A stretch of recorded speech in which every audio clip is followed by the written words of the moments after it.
আলাইকুম রহমতুল্লাহ। বন্ধুরা, আপনাদের সামনে মাওলানা দেলোয়ার হোসেন সাঈদীর যে ঐতিহাসিক জালাময়ী বক্তব্য ছিল, এই বক্তব্যটা আপনাদের মাঝে প্রেজেন্ট করতেছি। আপনারা বক্তব্য। আজ আমাকে কথা বলতেই হবে ইনশাআল্লাহ, কারণ আগামীতে আবার আপনাদের সাথে দেখা হবে কিনা আমি জানি না। কথা বলতেই হবে। বসেন, কেউ দাঁড়িয়ে থাকবেন না। আমি দেখতে পাচ্ছি বাংলাদেশের ভাগ্য আকাশে উত্তর গগনে কালো মেঘ জমা হয়েছে। ঝড়ের পূর্বাভাস লক্ষ্য করছি। যদি মোকাবেলা করতে না পারেন সক্ষম ভাবে, এমন অন্ধকার গাঢ় কালো অমাবস্যার রাত আসতে পারে যার সুবে সাদেক হওয়া অসম্ভব। সুতরাং আপনারা কি কাপুরুষের মতো কাফের মুশরিকদের গোলামি করে মরতে চান? বিড়ালের মতো 500 বছর বেঁচে থাকার কোনো লাভ নাই। সিংহের মতো 1 ঘন্টা বাঁচতে চাই। আমাদেরকে বলা হয় সাম্প্রদায়িক উস্কানিমূলক কথা নাকি আমি বলি। পত্রপত্রিকা দিছে না তারা? সাম্প্রদায়িক উস্কানি কথা, সাম্প্রদায়িক উস্কানিমূলক কথা বলি। সেই জন্যই বোধহয় শত শত মুসলিম আমাদের কাছে এসে মুসলমান হয়। মানুষে আর বোকা বানানো যাবে না। যাবে কি? আর বোকা বানানো যাবে? তারপর বলছে কি? এরপরে বলছে, আমাকে বলছে রাজাকার। শুনে রাখো চট্টগ্রামের লক্ষ লক্ষ জনতা, পার্লামেন্টে যখন আমাকে এই কথা বলা হয়েছিল, আমার পার্লামেন্টের কলিগ জাফরুল্লাহ চৌধুরী সাহেব বসে আছেন এখানে। হ্যাঁ, জাফরুল ইসলাম চৌধুরী বসে আছেন পাশে। প্রধানমন্ত্রী সুদ্ধা, অন্তত 3 শতাধিক পার্লামেন্টের সম্মানিত সদস্যরা সেদিন বসা। 1997 সনের বাজেট বক্তৃতা যখন আমি করতেছিলাম, ডক্টর কুদরতে খোদা, নাম রাখছে কুদরতে খোদা, আসলে গজবে খোদা। এই লোকটি নাস্তিক, ইসলামের চূড়ান্ত দুশমন। তার প্রণীত শিক্ষা ব্যবস্থার যখন সমালোচনা করছিলাম, ট্রেজারি বেঞ্চ থেকে আমাকে বলা হলো রাজাকার। আমি আমার সমস্ত শক্তি একত্রিত করে বলেছিলাম, শুধুমাত্র হিন্দুস্তানের রাজাকারেরাই আমাকে রাজাকার বলতে পারে। আমি বলেছিলাম 1973 সন পর্যন্ত আমি বাংলাদেশের কোন রাজনৈতিক দলের নেতা এবং কর্মী ছিলাম না। আমি রাজাকার নই। আমাকে রাজাকার বলে যদি তাকেও প্রমাণ করতে না পারে, 10 কোটি টাকার মানহানি মামলা দায়ের করব। আমার এই বক্তব্য সারা দুনিয়া শুনেছে। পার্লামেন্টে আমার এই বক্তব্য রেকর্ড হয়ে আছে। সেদিন 3 শতাধিক পার্লামেন্ট মেম্বারের কেউ আমার চ্যালেঞ্জ গ্রহণ করেন নাই। যে কোনো ব্যক্তি পার্লামেন্টে গিয়ে আমার বক্তৃতা দেখে আসতে পারেন। এরপরে 1997 সনের 7 অক্টোবর দৈনিক জনকণ্ঠ পত্রিকা যখন আমার বিরুদ্ধে লিখলো, সেই পত্রিকায় সাঈদীর ওপেন চ্যালেঞ্জ 8ম পাতা, 1997 7 অক্টোবর, এত বড় 2 কলমে হেডিং।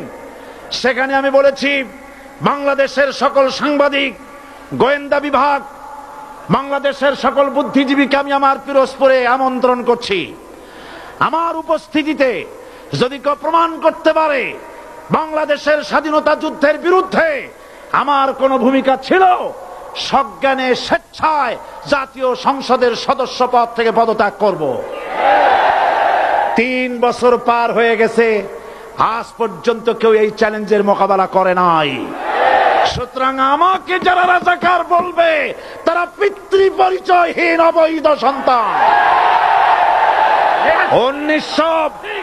1971 সনের, শোনো মুসলমানেরা, 1971 সনের কোন কাদা সাঈদীর গায়ে লাগে নাই। আমাকে